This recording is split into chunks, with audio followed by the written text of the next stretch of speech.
کاتی هاتووە دەستەکانت ببن بە تیشک دیوانی شاعر دڵشاد عەبدوڵایە کە وەرگێڕاوەتە سەر زمانی سویدی. دیوانەکە لەلایەن ڕزگار شێخانی وەرگێڕاوەتە سەر زمانی سویدی کە وەرگری خەڵاتی وەرگێڕانی ئەدەبی سویدیە بۆ سەر زمانی بیانی. لە پایامنێرمان ڕەنج ڕەحمان زانیاری زیاتر وەرەگرین. ڕەنج سڵاو لێبێ. سڵاو لێبێ. ئێستا ئێمە لە لای شاعیر دڵشاد عەبدوڵاین دیارە کۆمەڵێک لە شعرەکانی ئەو لەلایەن یەک لە وەرگێڕە دیارەکانی کوردی ڕزگار شێخانی وەرگێڕدراوە بۆ سەر زمانی سویدی. ئێمە لەسەر ئەم کتێبە شعرە گفتوگۆ لەگەڵ مامۆستا دەکەین. مامۆستا دڵشاد ئەگەر بێ تێروکانە ئەو کاتت باش گەر پێمان بڵێ ئەو بەرهەمەی تۆ کە ئێستا وەرگێڕاوە بۆ سەر زمانی سویدی کۆکنەوەی کۆمەڵێک لە شعرەکانتە و ئەم بیرۆکەیە چۆن بوو؟ سپاستان دەکەم. پێشتر کاک ڕزگار بەخۆی هەم شاعیرە، شاعیرێکی باشە، هەم زمانی ینی زمانێک کوردیەکەی زۆر باشە و کۆمەڵێک شعریشی پێشتر لە سویدی و شاعیرانی سویدی ینی کردیتە کوردی و وەچی هەبووە، ینی هەوڵەچیشی هەبووە بۆ گۆڕینی وا بڵێ وەرگێڕانی کۆمەڵێک شعری کوردی بۆ سەر زمانی سویدی. ینی ئەو هەوڵانەی هەبووە. خۆشی پێشتر پێشەوەی بیرۆکەی ئەو کتێبە دروست بیتن چەند شعرێکی منی کردبووە سویدی، گوتی دەمەوێ ئەو شعرانە بیکەمە کتێبێک و کۆمەڵێک شعری کەش تەرجەمەکەم بیکەمە کتێبێک لە سوید چاپی دەکەین. ئەوە بوو سەردەمی کەرەنتینا، سەردەمی کۆرۆنا، بەڕاستی ماوەیەکی زۆر پێکەوە بەردەوام لەسەر خەت بووین، ئەو لە سوید و منیش لێرە چەند شارێکی هەڵبژارد بوو لە کۆمەڵێک دیوانم بەو نیازەی کە ئەوانە تەرجەمە دەکات. ینی لە کاتی وەرگێڕانیش بەردەوام پەیوەندی پێوە دەکردم لەبەرەوەی خۆی بەڕاستی کەسێکی زۆر دڵسۆزە لۆ ئیش و کارەکەی خۆی، نایەوێ ئیشێک بکاتن ینی لە مستەوایەکی بەرز نەبیتن، لە بەرەندێ بەڕاستی دەیویست مەسەڵەن لەگەڵ من بگاتە ئەو ئاستەی چۆن نزیکیەکی لە مابێنی وەرگێڕانەکە و دەقە ئەسلیەکە دروست بیتن. بە درێژایی تقریبەن ساڵێک زیاتر ئیشمان لەلاوە ئەوە کرد. کتێبەکە حازر بوو، ئامادە بوو بۆ ئەوەی چاپی بکەین. بەڕاستی بەس ئەمن و خۆشی هەروەڕێی وا بوو کە دەستگایەکی سویدی چاپی بکە، دەستگایەکی چاپی سویدی چاپی بکە و هەندێک معتەبەریش بی دەستگاکە لۆ ئەوەی خوێنەری سوید ینی سیقە بەو جۆرە دەستگایان هەموو دەستگای لە دنیا هەروایە، ینی هەندێک دەستگا هەیە جێی باوەڕ و متمانەی خوێنەرن. ئەوە بوو دەستگایەکمان دیتەوە لەگە ئەو دەستگای ڕێکەتین. کتێبەکە چاپ بووە ئێستا. ئەمن هەرچەندە بەڕاستی نوسخەی کتێبەکەم نەدیتیە، بەس لای کاک ڕزگارە و نوسخەکانی وەرگرتیە و لە ڕێ ئۆنلاین دەتوانی لە با بڵێ ئەو خەڵکانی کە داوای دەکەن دەتوانن کتێبەکە بکڕن. ئێستا کتێبەکە چاپ بووە و بڵاویش بووتەوە. مامۆستا ئەو شعرانەی کە لەم کتێبە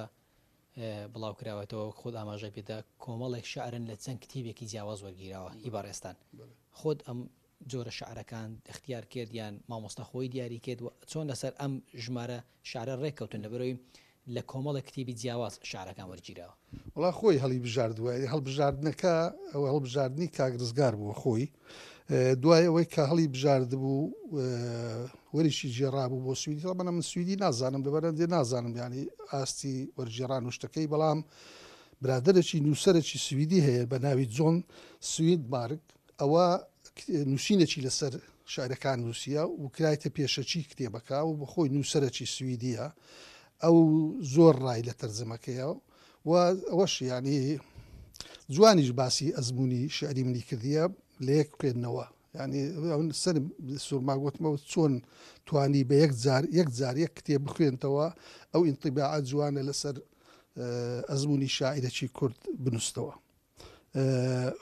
بێجگە لەوەی کە با بڵێن ئەو نووسەرە سویدیە ئێستا بەڕاستی کاک ڕزگار خۆی پێی ڕاگەیاندم، گوتی هەوڵ دەدەم هەندێک نوسخە تەوان ئێستاوەچی جاران نییە کتێب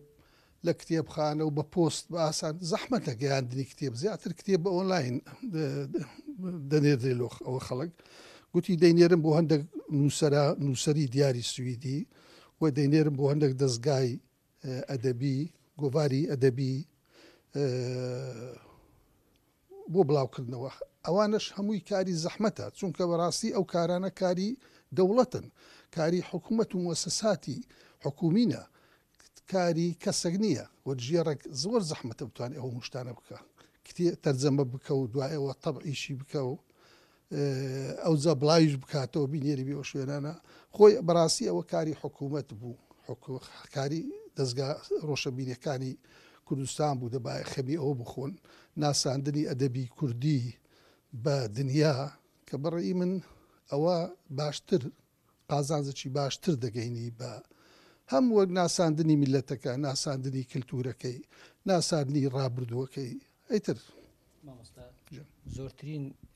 وەرگێڕانەکانی شعر و ئەدەبیاتی کوردی بۆ سەر زمانەکانی تر زیاتر بۆ عەرەبی بۆ فارسیوە تا ڕادەیەکش بۆ تورکیا پەڕینەوەی بۆ وڵاتانی ئەوروپا ئەمە کاریگەریەکی دەبێت یاخود چلێک تێگەیشتنێکی دەبێت لەنێوان ئەدەبیاتی ڕۆژهەڵات و ڕۆژئاوا یاخود بڵێن ئەدەبیاتی کوردستان و وڵاتانی ئەوروپا تاوان هەموو وەرگێڕانەکان گرنگن یعنی وەرگێڕانەکان بۆ ئەو زمانانە گرنگن وەرگێڕانەکان لەو زمانانەش دۆ کوردی ئەوەش گرنگە چونکە ئێستا و سەردەمەشترە ینی کللتوری میلەتان زۆر تێکەڵ یەکتری بووە و پاشان ئەمە هەموو ئەو شتانەمان لە ڕێی تەرجەمە لە ڕێی تەرجەمە زانیتمان یۆنانسی فەلسفەی هەبووە لە ڕێی تەرجەمە زانیتمان ئەڵمانسی هەبووە زۆر خەڵکەیە مەسەن لە دوورگەکانی کاریبی ئەوانە ئەدیبیان هەیە ئەگەر لە ڕێی وەرگێڕان نەبایە تو کەس نەیدەناسی بەنسبەت با بڵێن ئەدەبی ئێمە بەڕاستی هەموو هەوڵەکان تازن ینی ئەمە زۆر خەڵکمان لە دەرەوە هەبووە خەڵکەکی زۆری کورد ئاوارەی وڵاتان بوونە بەڵام بەداخەوە کەمترین کەس لەوانە توانیتی خزمەت بە زمان و ئەدەبەکەی بکە ئایا لەبەر ژیان و گوزەرانی زەحمەتی خۆیان بووە یاخود خەلەلێک لە بنیەی سەقافی و با بڵێن دروستبوونی ئێمە هەیە کە بایەخ بە شتە کللتوریەکانی خۆمان نادەین بایەخ بە ئەدەب و زمانی خۆمان نادەین بایەخ بە با بڵێن ڕابردووی توراسی خۆمان نادەین ئەجی ناخۆی دەبواە مەسەلەن بەشێک لەو شتانەی کە هەن وەرگێڕنە سەر زمانی تر بۆ ما چۆن تورکیش مهمە عەرەبیش و فارسیش مهمە چونکەمە لە ناوچەیەک دەژین لەگەڵوانە بەڵام لە هەمان کاتدا دنیا ئێستا بوویتە گوندە چیگسکە کاکە